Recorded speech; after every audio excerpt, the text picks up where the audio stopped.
We want our process performance to be as good as possible, don't we? Surely we'd all agree with that, wouldn't we? So setting goals that mean we'd have no errors, no problems, no failures would be a great idea, wouldn't it? I don't think so. It's not the target that delivers the performance. We don't need performance to be as good as possible. We need it to be as good as it needs to be. Let's explore that a little more. I want process performance targets to be mindfully considered expectations of what we want the process to achieve. It's great if they stretch us to deliver better performance, as long as they're not just stretching credibility. These, I think, are problematic targets. I think of them as the perfection target. 100%, 0%. Everything will always work, nothing will ever fail. We'll always deliver perfect service. Things will never go wrong. Does that sound like your life? It sure doesn't sound like mine. Because I don't think they're targets. I think they're some kind of aspiration. And sure, in the best of all possible worlds, we would agree. Perfection is great. But in the world in which we all live, I think we know it's not achievable. So I think it's problematic if we say, here's the target, and the immediate response of people is to say, well, yeah, we can't do that, but we'll do our best. Well, I think we don't have a target anymore then. We've got some abstract definition of what it would be like to be really, really, really good. But at the moment, we don't see a pathway to get there. So what's the target all about? It's just some aspiration, some vague thing that doesn't actually help. Think of a concrete example. Here we've got someone who's doing deliveries all day long, delivering, what is it, food? Maybe it is. And what if this guy and his colleagues and his organization had a target that 100% of customers would rate them 10 out of 10. 10 out of 10 every time, right across the organization. Or even if it's just a target for him personally. I mean, does that even sound possible? How often in your life have you rated something 10 out of 10? It doesn't happen very often, does it? It certainly doesn't happen all the time. It's just unrealistic. It's another vague aspiration. So what happens when you say to the drivers, the delivery people, yep, 10 out of 10 is your goal? What do they think? Well, they don't go off fired up to say, yeah, I'm going to get 10 out of 10 all the time, because that's unlikely. It's almost impossible. In the longer term, it is impossible. So what do? They say, okay, well, yeah, that'll be nice, but I'll do what I can. And now everyone's setting their own targets, perhaps, or there's no target at all. That doesn't help. But if we said, for example, that we want 99% of our customers to rate us at least 9 out of 10, I think that's qualitatively different as well as being quantitatively different, because it might feel like it's possible. Now, if 29% of customers are currently rating us 9 out of 10, it's going to be hard, but it's technically possible, isn't it? We might get there, and maybe we're not going to get there this week, but maybe we could do it. It's not perfection. It's a step back from perfection, so it's at least some kind of target. It might be a longer-term target, and we might want to think about the impact of that, but at least it's possible. And I think more broadly stretched targets are the same. You know how it works. Something's working at, let's say it's 80%. And so somebody decides that our target for next year is 98%. And the silent bit not spoken is, and if we achieved 85, that would be really good. But the target's 98, and we're currently doing 80. And the people who are involved in that work, they know the problems, and they know they're lucky to be getting 80. It's only through their hard work that they get to 80. And getting to 98 is impossible. So we're back to the same problem, aren't we? So I think we need to be careful about these stretch targets. Of course, we want people to work better, but I think a target should be achievable. It might be at the edge of possibilities, if you like. It might be really good performance. It might be quite different to what we've got now. And whatever the gap is, we've got a plan to fill it. But I think a target needs to be realistic. It needs to be achievable. Now, there are some circumstances, of course, where something less than 100% is simply not acceptable. And I'm sure you're way ahead of me already. 99.99%, that sounds pretty good, doesn't it? That's pretty high.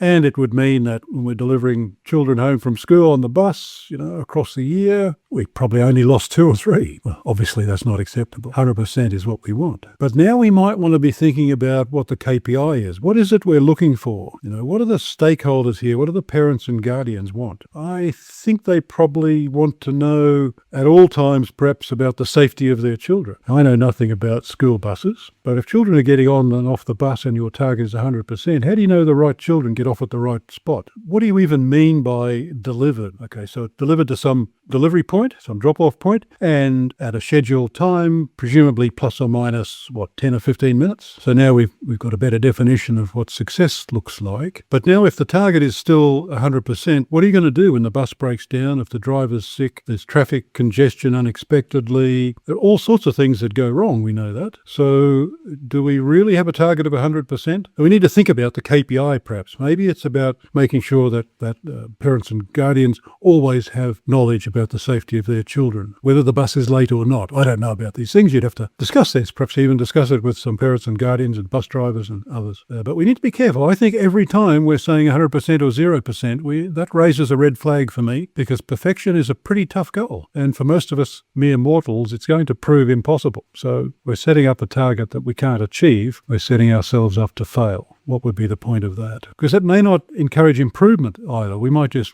give up. We can't do it, so let's just keep going. Now, on this channel, in this series of videos, Process Insights, there's quite a few different videos about process performance. Well, it's not surprising. It's as I often say, the purpose of process is performance.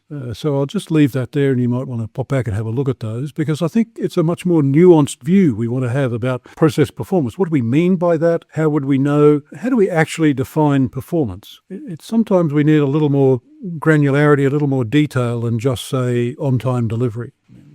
What is on time and what does delivery mean? These are variables in many cases, so we need to look at that. So I'll leave you to go back and have a look at those videos if you haven't already. And it's all about this question. This is the process performance question. You've probably seen this before if you've been following the videos. And the question is simply this, always for every process: if this process was working as well as its key stakeholders wanted to, what would it be doing and how would we know? And there's a lot in that. We can unpack that, think about it for every process. So we're talking about a particular process. Do we really know what the process is? It starts, finishes. We have a shared understanding about that before we even start. And who are those key stakeholders? And then we're saying what they want. How do we know that? We're not interested in what the BPM team thinks they want. We want to know what the stakeholders want. We want to talk to them, ask them. And then how would you measure that? What's the KPI? And then what's the target or targets? It may not be a single number. It might be a matrix of n-dimensional matrix of targets that we need to set. So, but that's the question, isn't it? If the process was working as well as the key stakeholders wanted to, what would it be doing and how would we know? If we can answer that question, then we know about process performance, and we can get on and track that and keep on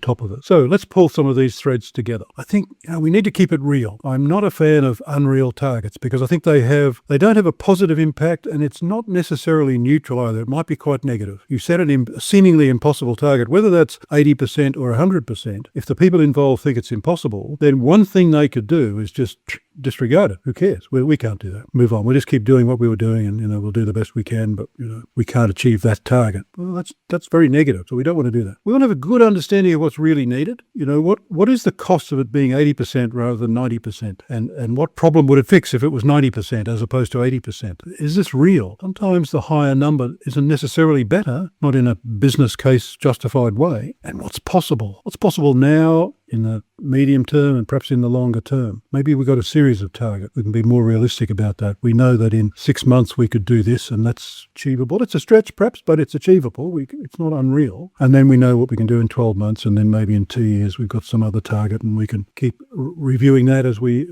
go. And then whatever the target is, whether it's 10% or 100%, whatever the target is, we need to design the process with that in mind. And the higher the performance level, the more we've got to be dealing with all of the things that can go wrong. What are all those scenarios, and what are we going to do about it? How do we perhaps stop them going wrong in the first place? But then if they do go wrong, how are we going to recover? If the bus breaks down, what do? We get a bus full of children.